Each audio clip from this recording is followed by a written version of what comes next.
하나님 주신 말씀 요한복음 17장 15절에서 21절 말씀 우리 한 절씩 교독하겠습니다. 제가 먼저 15절 말씀 보겠습니다. 내가 비옵는 것은 그들을 세상에서 데려가시기를 위함이 아니요 다만 악에 빠지지 않게 보존하시기를 위함이니이다.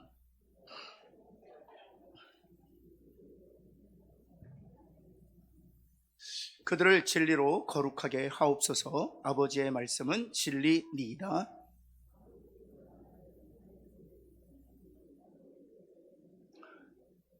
또 그들을 위하여 내가 나를 거룩하게 하오니 이는 그들도 진리로 거룩함을 얻게 하려 함이니이다.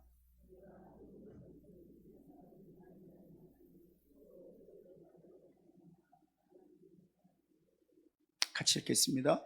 아버지여, 아버지께서 내 안에 내가 아버지 안에 있는 것 같이 그들도 다 하나가 되어 우리 안에 있게 하사 세상으로 아버지께서 나를 보내신 것을 믿게 하옵소서. 아멘. 우리 장윤님들하고 한번 인사할까요? 2025년 첫 번째 금요 예배에 금요 기도에 나오신 당신을 축복합니다. 한번 할까요?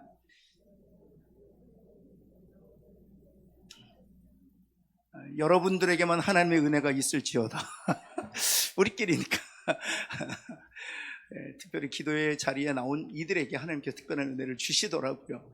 그리고 저는 이게 하나님께서 주시는 은혜를 우리가 특별한 때 주시거든요. 특별한 때. 근데 그 특별한 때가 언제냐는 우린 몰라요. 그때가 언제인지 몰라요. 그래서 꾸준히 그 자리를 지키는 이들에게 하나님께 그 은혜를 경험하게 하시는 것이죠. 그래서 여러분, 우리 2025년 첫 번째 금요일을 이렇게 나오셨으니까 이런 결단을 새해 한번 하셨으면 좋겠어요. 하나님, 제가 2025년도 이 금요 이 기도회를 내가 지키는 자 되게 하여 주옵소서. 마가의 다락방에서 120명이 기도했잖아요. 그 120명은 역사에 기록되었습니다. 그래서 사도행전의 그 성령 강림 사건을 제일 먼저 경험했던 이들. 그래서 정말 우리 교회가 이제 올해 우리 한번 옆에 있는 표를 한번 같이 한번 읽어볼까요? 주의 이름으로 시작. 주의 이름으로 구하면 무엇인지 내가 행하리라. 이게 주님이 약속하신 말씀이에요. 주의 이름으로 구하면 무엇인지 주님께서 행하실 것을 믿습니다. 여러분, 이것이 우리의 진원지가 되었으면 좋겠어요. 금요 기도회가. 그래서 각 부서로 이 기도가 흘러가고 또 가정으로 흘러가서 올 한해 우리 가운데 기도로 충만한, 기도의 영성으로 가득한 그런 한 해가 되기를 간절히 소원합니다. 오늘은 특별히 우리가 기도해야 될 세 가지 기도 제목을 붙들고 기도하려고 합니다. 새해 소망이라고 제가 이름을 붙여보았는데요. 정말 제가 이렇게 특별히 우리가 무엇을 위해서 기도해야 할지 그 기도 제목조차도 우리가 붙잡지 못할 때가 정말 많거든요. 그런데 오늘 요한복음 17장은 무엇으로 알려져 있는가 하면 예수님께서 저와 여러분들을 위해서 기도하신 내용이에요. 그래서 예수님의 제사장적 중보 기도라고 이름이 붙여져 있습니다. 그래서 예수님이 대제사장이 되셔서 저와 여러분들을 위해서 기도하신 내용이 바로 17장 전체에 기록되어 있습니다. 그래서 주님께서 저와 여러분들을 위해서 기도해 주셨다면 그것은 바로 우리가 또한 붙들고 기도해야 될 중요한 기도 제목인 것이죠. 그만큼 중요하기 때문에 주님이 마지막으로 이 땅에 계실 때 저와 여러분들을 위해서 이 기도 제목 가지고 기도하신 것이거든요. 그래서 나를 위해서, 그리고 우리 가정을 위해서, 우리의 자녀들을 위해서, 우리 교회를 위해서, 이 나라와 민족을 위해서 우리가 이 세 가지 기도 제목 가지고 우리가 함께 기도하기를 원합니다. 여러분, 9절 말씀에 보면 주님께서 이렇게 기도를 시작하고 계십니다. 우리 한번 같이 한번 읽어볼까요? 시작. 내가 그들을 위하여 비옵나니 내가 비옵는 것은 세상을 위함이 아니요 내게 주신 자들을 위함이라. 세상을 위해서 내가 기도하고 있는 것이 아니다 하는 거예요. 세상 사람들을 위해서 내가 기도하는 것이 아니라 누구를 위해서 기도한다는 것입니까? 그렇죠. 하나님께서 내게 주신 자들을 위하여 기도한다는 것입니다. 그들은 아버지의 것이, 아버지의 소유된 하나님의 백성들을 위해서 주님이 기도하신다는 사실입니다. 그리고 나서 여러 가지 기도 제목이 등장하는데 그 중에 세 가지만 우리가 함께 살펴보면서 나의 기도 제목, 우리 가정의 기도 제목, 우리 자녀들을 위한 기도 제목, 우리 교회와 나라를 위한 기도 제목으로 삼고 함께 기도하기를 원합니다. 첫 번째, 주님이 저와 여러분들을 위해서 무엇을 위해서 기도해 주셨는가? 우리 한번 같이 한번 읽어볼까요? 시작. 악으로부터 보호하여 주옵소서. 여러분 11절 말씀 한번 볼까요? 11절 말씀은 이렇게 기록되어 있습니다. 아버지의 이름으로 그들을 어찌해달라? 보존해달라. protect라는 단어를 쓰고 있는데요, 지켜주옵소서라는 뜻입니다. 하나님, 아버지의 이름으로 그들을 지켜주옵소서. 나는 아버지께로 가오, 그들은 이 세상에 남게 되었사오니 하나님이 하나님의 이름으로 이 세상에 남겨진 그들을 지켜주옵소서라고 기도하고 있는 것입니다. 그렇다면 무엇으로부터 지켜달라고 주님께서 기도하셨는가? 15절 말씀 한번 볼까요?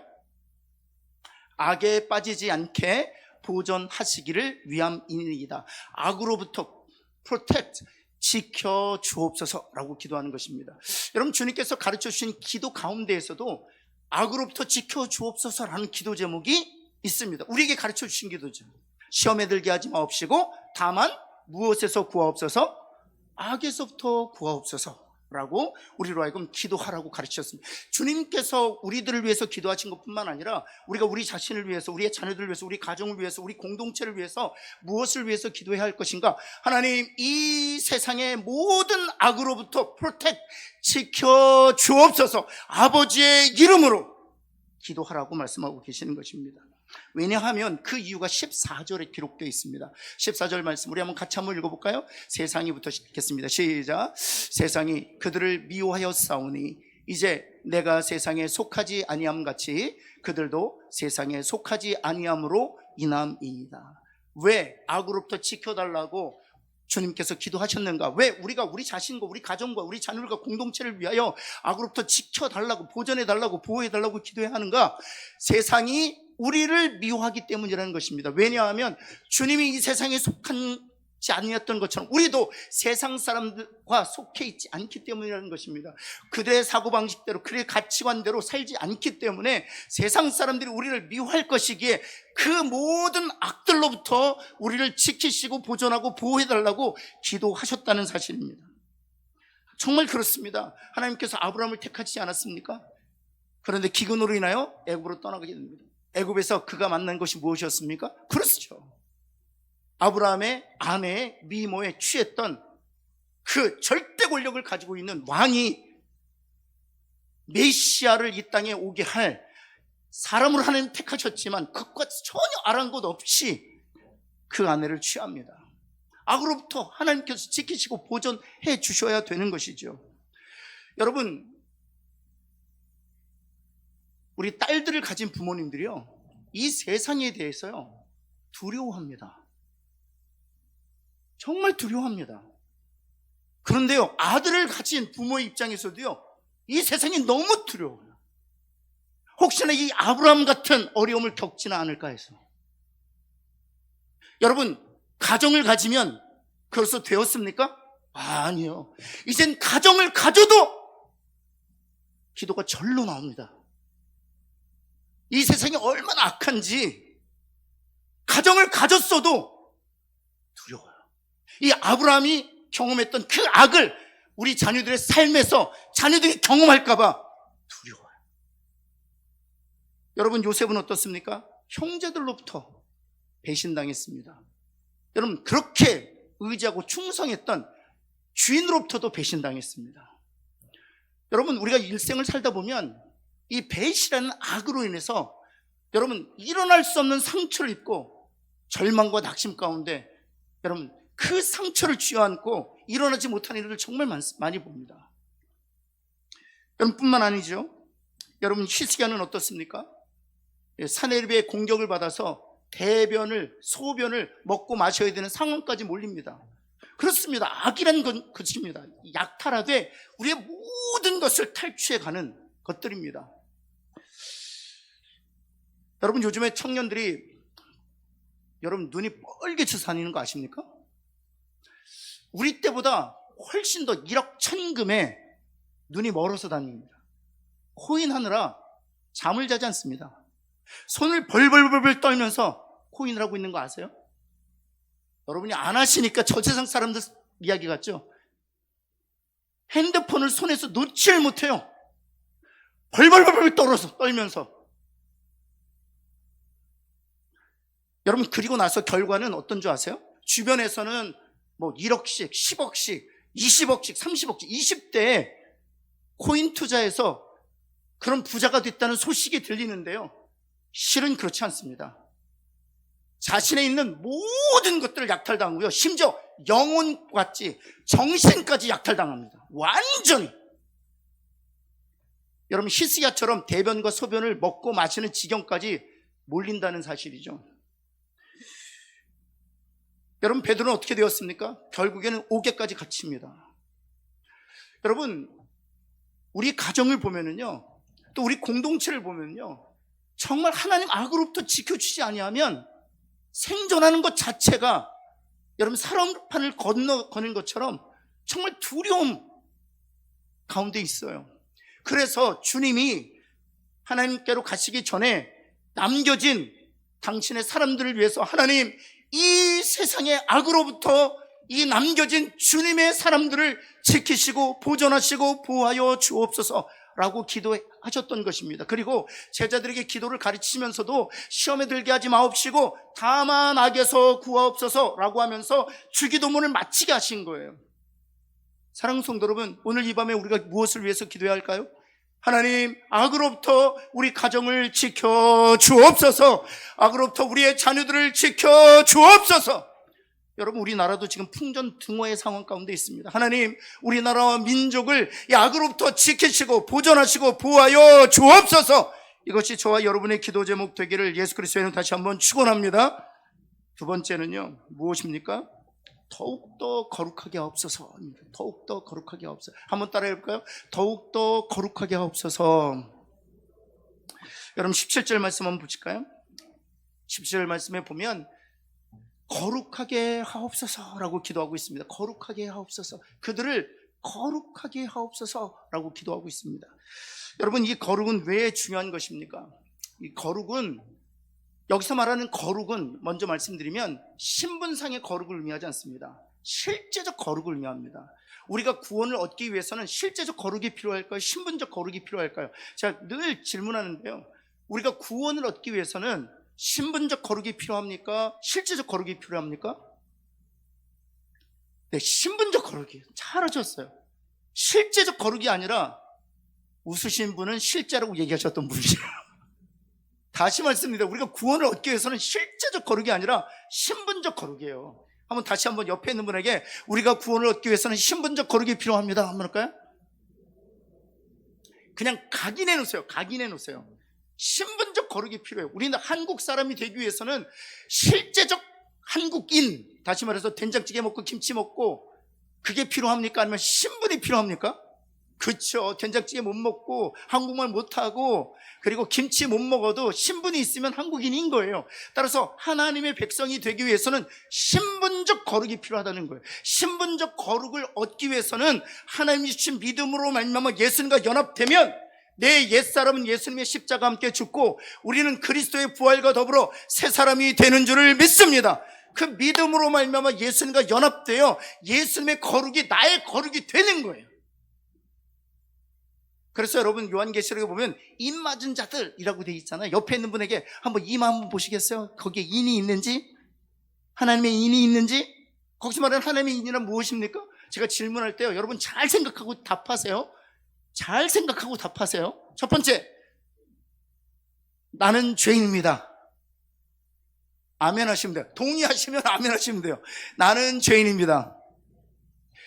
그러나 예수 그리스도의 보혈로 나의 죄가 영원히 사해졌다는 성경의 약속을 내가 믿습니다. 믿음으로 말미암아 부활하신 예수님과 연합되어 나는 그리스도 안에서 새 피조물이 되었습니다. 옆에 있는 분에게 그러기에 당신의 이마에는 하나님의 인이 있습니다 말할까요? 그게 바로 하나님의 인이에요. 성령이 우리에게 인쳐 주셨기 때문에, 여러분 정확하게 말씀드리면 이런 고백을 했기 때문에 우리가 인을 맡게 된 것이 아니라 하나님이 성령으로 인쳐 주셨기 때문에 그 결과로 내가 죄인인 것을 알게 되었고 더 나아가서 그리스도의 보혈로 나의 죄가 영원히 사해졌다는 사실에 동의하게 되었으며, 더 나아가 믿음으로 말미암아 부활하신 예수님과 연합되어 내가 그리스도 안에서 새 피조물이 되었다는 성경의 약속을 확신하게 된 거예요. 아멘. 여러분, 그러기에 여러분, 그것으로 통해서 우리에게 주어진 거룩이 바로 신분적 거룩이라고요. 왜냐하면 실제적 거룩을 통해서 우린 천국에 갈 수 없습니다. 우리 가운데 실제적 거룩을 통해서 천국에 갈 수 있는 사람이 누가 있습니까? 제가 말씀드리잖아요. 여러분, 율법이 몇 개예요? 612개. 그렇죠. 맞죠? 612개 맞죠? 아닌가요? 613개예요? 언제 또 바뀌었어요? 네, 613개. 그러면 613개 중에 444번째 계명이 뭐예요? 강 목사님, 613개라고 얘기했잖아요. 여러분, 제가 이 말씀 왜 드리냐? 우리는 율법을 몰라요. 그런데 어떻게 우리가 실제적 거룩으로 천국 갈 수 있단 말이에요. 옆에 있는 분에게 444번째도 모르면서 어떻게 천국에 갈 수 있느냐 한번 할까요? 그러니까 외워놓으시라고.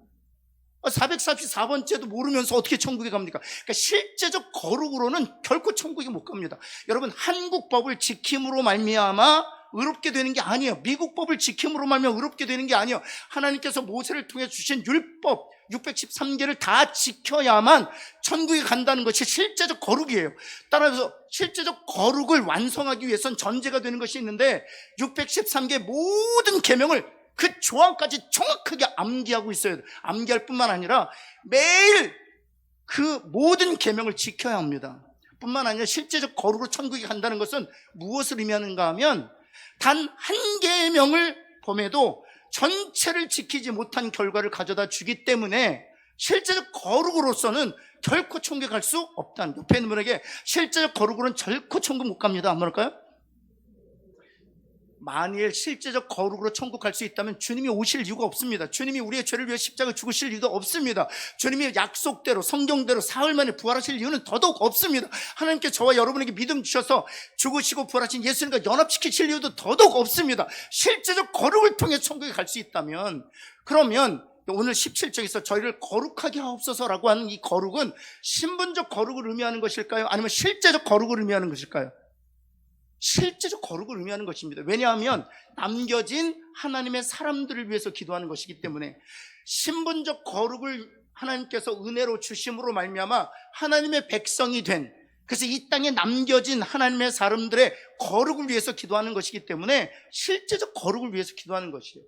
여러분, 천국 가는 데는 신분적 거룩만 있으면 돼요. 그러나 실제적 거룩이 필요한 이유가 어디에 있습니까?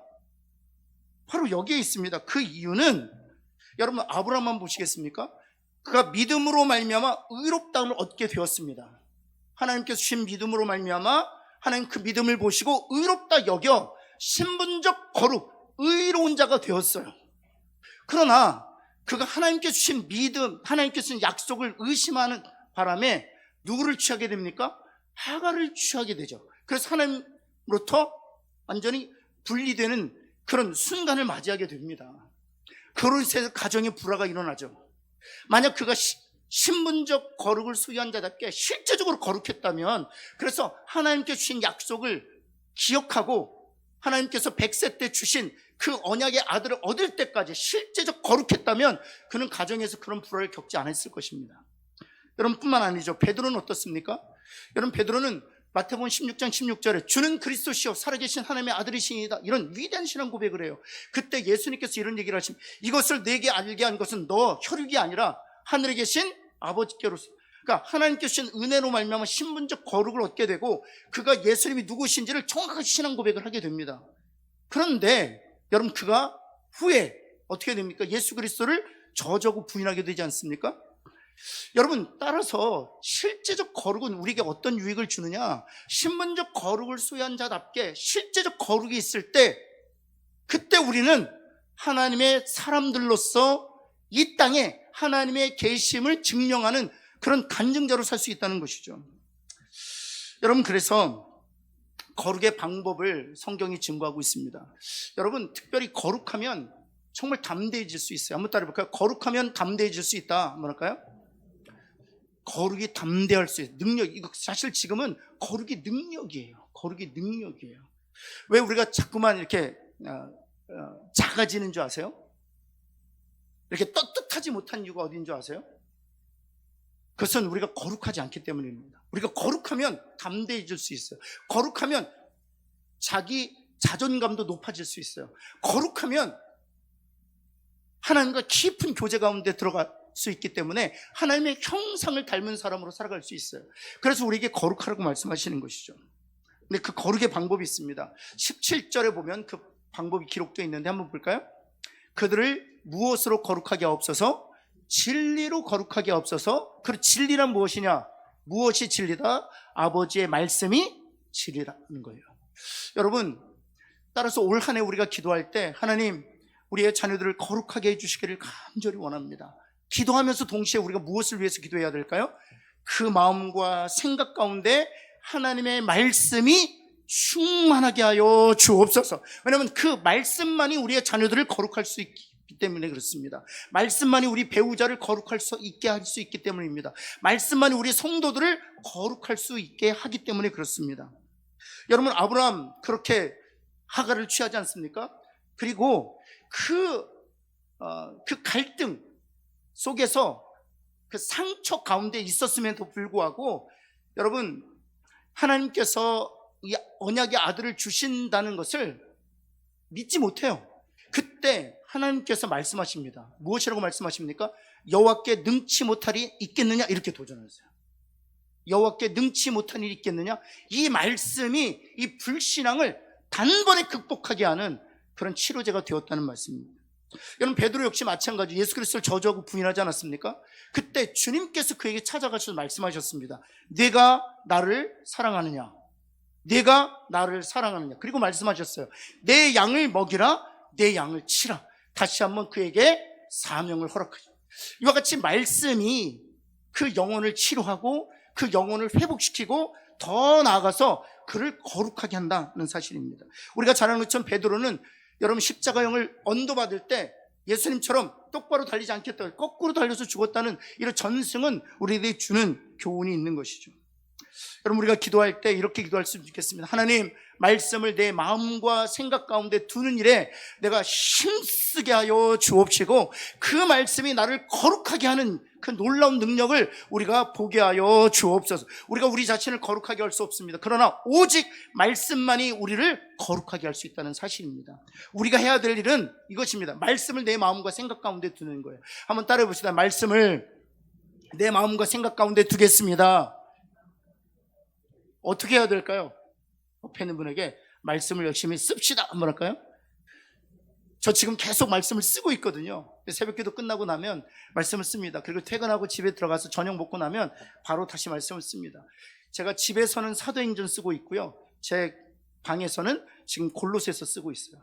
계속 말씀을 두면 그 말씀이 내 안에서, 여러분, 이 말씀을 내 마음에 둔다는 것은 여러분, 그 말씀을 둘 때 어떤 자극이 없어도 돼요. 옆에 있는 분에게 말씀을 읽을 때 어떤 자극이 없어도 됩니다. 한번 할까요?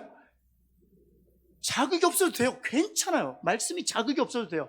그냥 말씀을 내 마음에 두면 그 말씀이 내 안에서 역사하는 능력으로 스스로 나타난다는 거예요. 우리의 감정의 반응과 전혀 상관없어요. 말씀 그 자체로 능력이 있어요. 여러분, 제가 우리 부교육자들하고 오늘 경건회 하면서 제가 가스펠이라는, 우리가 가스펠송 그러지 않습니까? 가스펠송? 이게 복음송이잖아요. 이 가스펠이라는 단어가 G-O-S-P-E-L, 복음이라는 뜻이거든요. 근데 제가 이렇게 사도행전 쓰니까 이 가스펠이라는 단어가 굉장히 많이 나와요. 제가 오래전부터 이 가스펠송 하면서 이 가스펠이라는 단어를 익히 알아서 그냥 그런 줄 알다가 이 가스펠이 어떤 단어에서 유래가 됐지? 갑자기 궁금해지기 시작한 거예요. 제가 이렇게 가스펠이라는 단어를 보니까 제가 생각할 때 두 단어의 합성어 같아요. 제가 생각할 때 가시란 단어, 하나님이란 단어와 스펠이란 단어가 합쳐진 것 같아요. 혹시 영어 철자를 뭐라고 하십니까? 뭐라고 합니까? 스펠링이라고 하지 않습니까? 그래서 이 하나님의 철자, 그래서 그런가? 했는데 제가 좀 더 확인하기 위해서 인터넷을 찾아봤어요. 이 스펠, S-P-E-L인데 원래 L자가 탈락해서 가스펠에서는 SPEL이에요. 이 spell이란, 그래서 원래 단어 SPELL이란 spell이라는 단어가 어떤 단어인가 하면 이런 단어입니다. 제가 깜짝 놀랐어요. 그 단어의 유래를 알고.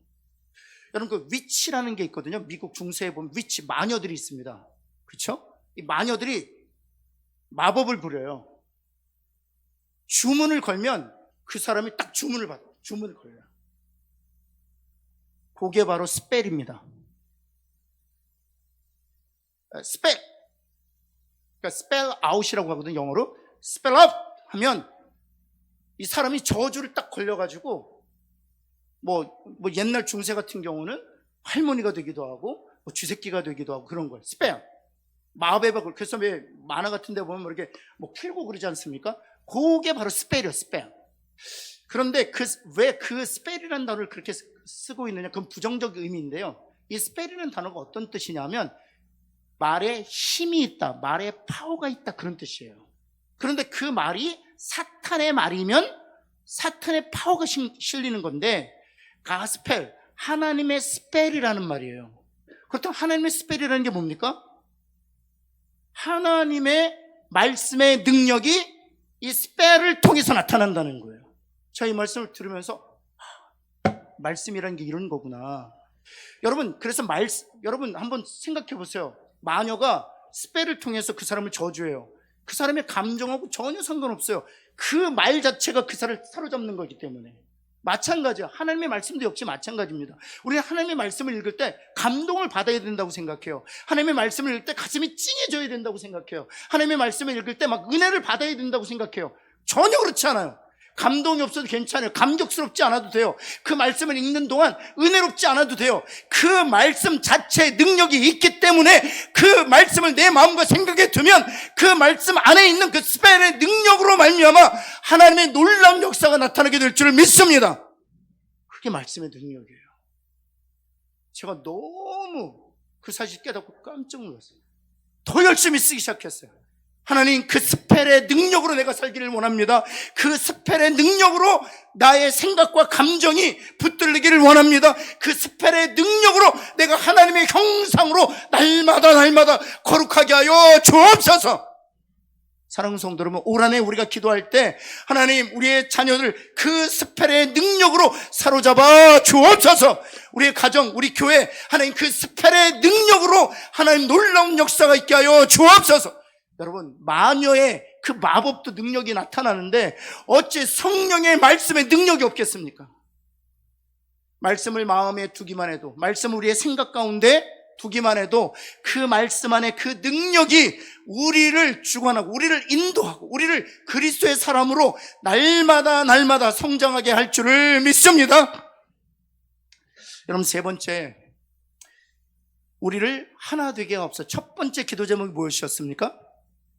악에서 보호하여 주옵소서. 기도해야 돼요. 늘 이렇게 악에서 보호해 주옵소서. 두 번째는요, 말씀을 내 마음과 생각에 둠으로 저를 거룩하게 하옵소서. 기도해야 돼요. 세 번째는 우리를 하나 되게 하옵소서라고 기도하는 겁니다. 여러분, 21절 한번 볼까요? 21절. 그들도 다 하나가 되게 하옵소서. 우리가 하나가 된 것처럼, 성부, 성자, 성령 하나님이 하나 된 것처럼 그들도 하나가 되게 하여 주옵소서. 22절 말씀 한번 볼까요? 그럼 같이 한번 읽겠습니다. 시작. 이는 우리가 하나가 된 것 같이 그들도 하나가 되게 하려 함이라.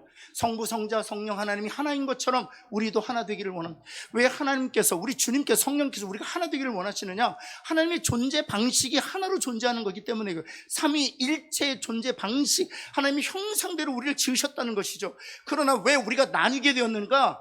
죄가 들어와서 우리가 나뉘게 된 것입니다. 그러나 예수 그리스도의 사랑이 들어올 때, 예수 그리스도의 생명이 들어올 때, 예수님의 그 믿음이 들어올 때 우리는 연합하게 될 줄을 믿습니다. 따라서 나뉘어졌다면 아직 우리가 그리스도의 몸을 온전히 경험하고 있지 못한 거예요. 사랑하는 성도 여러분, 정말 우리 가정을 위해서 기도할 때 하나님, 부부가 하나 되게 하여 주옵소서, 부모와 자녀가 하나 되게 하여 주옵소서, 형제와 형제가 하나 되게 하여 주옵소서, 우리 교회 지체를 생각할 때에도 하나가 되게 하여 주옵소서. 우리 나라와 민족을 한번 보십시오. 왜 하나가 되지 못하는 것입니까? 그 안에 하나님의 사랑이 없기 때문에 그렇습니다. 하나님의 생명이 없기 때문에 그렇습니다. 하나님의 생명과 하나님의 사랑만이 이 찢어진 나라를 하나 되게 할 줄을 믿습니다. 하나 되게 해달라는 것이죠. 여러분 1번 한번 보시면 하나 되게 하시는 방식이 있습니다. 하나 되게 하시는 방식이 있어요. 이것을 위해서 알고 기도해야 돼요. 23절 말씀 한번 보시면은요, 이렇게 되어 있습니다. 그들로 무엇을 이루어 하나가 되게 하려면, 무엇을 이루어? 온전해. 각 사람을 온전하게 함으로 하나가 되게 하신다는 거죠. 하나가 되게 하시는 방식은 그냥 하나 되게 하시는 것이 아니라 각 사람으로 하여금 온전하게 함으로, 여기서 온전하다라는 말은 찢어진 그물을 깁다 그런 뜻이에요. 각각의 사람들이 찢어진 그물로서 존재하는데 성령께서 말씀을 통하여 그들을 거룩하게 하여 그 찢어진 그물들을 기워내므로 우리를 하나 되게 하신다는 사실입니다. 여러분, 두 번째는 하나 되게 하시는 목적이 있어요. 하나 되게 하시는 목적. 하나 되게 하시는 목적이 있는데, 나를 사랑하심 같이, 여기 보면 하나가 되게 하려면, 두 번째 보면 하나가 되게 하려 함은 나를 사랑하심과 같이 그들도 사랑하시는 것을, 하나님께서 우리를 사랑하시는 것을 누구로 하여금 알게 하시려고? 세상이 알게 하시려고 우리를 하나 되게 하시도록 기도했다 하는 것입니다. 여러분, 나는 예수 믿는 사람이야. 우리 가정은 예수 믿는 가정이야. 세상 사람들이 무엇을 보면서 내가 예수 믿는 사람이고 우리 가족이 예수 믿는 가정이라는 것을 알게 될까요? 계속 갈등 가운데 있고 서로 분쟁하고 서로 다투고 만날 싸우기만 하는데 세상 사람들이 무엇을 보면서 저 가정은 예수 믿는 가정이구나, 저 사람은 정말 예수 믿는 사람이구나 알 수 있을까요? 그렇습니다. 하나 될 때, 하나님이 주시는 복음과 하나님이 주시는 생명과 하나님이 주시는 사랑으로 하나가 될 때 비로소 세상 사람들이 정말 예수 믿는 사람이구나, 정말 예수 믿는 가정이구나, 정말 예수 믿는 교회구나 라고 알게 되는 것이죠. 여러분, 초대교회 당시를 보면요, 세상 사람들은 초대교회 모습을 보고 너무 놀랐어요. 너무 놀랐어요. 유대인이요, 이방인과 함께 식탁의 교제를 갖는 거예요. 유대인은 이방인을 개처럼 여겼다는 사실을 세상 사람들이 다 알고 있었어요. 근데 유대인이 이방인들과 함께 애찬을 나눠요. 함께 한 자리에서 하나님께 예배해요. 그 사실 자체로도 세상 사람들은 너무 놀랐어요. 뿐만이 아니에요. 그 속을 들어가 보니까 종과 주인이 함께 한 형제가 되었어요. 더 나아가서 지금은 아무런 문제가 되지 않지만 남자와 여자가 함께 한 사역자가 되었다는 사실입니다. 로마서 16장에 보면은요, 거기에 바울이 로마 교회에 편지를 보내면서 안부 인사를 전해요. 근데 거기에 약 20명 정도의 그 이름이 등장합니다. 근데 첫 번째 등장하는 이름이 누군지 아세요? 첫 번째 등장하는 이름이 베베 여집사님이에요. 두 번째 등장하는 분이 누군지 아세요? 또 여집사님이에요. 세 번째 등장하시는 분이 누군지 아세요? 또 여집사님이에요. 네 번째 등장하시는 분이 누군지 아십니까? 또 여집사님이에요. 20명 중에 첫 번째, 두 번째, 세 번째, 네 번째가 다 여집사님들이에요. 우리가 잘 아는 것처럼 성경의 순서는요, 중요한 인물대로 기록되어 있습니다. 초대교회의 가장 중요한 사역자들이 다 여자들이었어요. 이것은 무엇을 얘기하는 줄 아세요? 그리스도 안에서 남자와 여자가 한 사역자로서 하나님께 봉사했다. 세상 사람들이 그 사실로 인해서 너무 충격을 받은 거예요. 하나가 됨으로 하나님이 그들을 사랑하셨다는 사실을 세상 사람들이 알게 된 것이죠. 저는 정말 우리 자신을 위해서, 우리 자녀를 위해서, 우리 교회를 위해서 필요한 기도 제목이 바로 이 세 가지 기도 제목이라고 생각합니다. 오늘 기도할 때 하나님, 악에서 지키시고 악에서 보존하시고 악에서 보호하여 주옵소서. 두 번째, 위해서 기도할 때 하나님 우리의 자녀들을 거룩해 주시길 원합니다. 내 말씀을 두게 하셔서 그 말씀, 그 스펠로 말미암아 내가 그리스도를 닮아가게 하여 주옵소서. 마지막으로는 하나님 우리의 모든 차이를 극복하고 하나님의 사랑으로 말미암아 우리 부부가 하나 되게 하여 주옵시고 하나님 우리 교회 모든 지체들이 하나가 되게 하여 주옵소서. 이것이 우리의 기도 제목 되기를 바랍니다.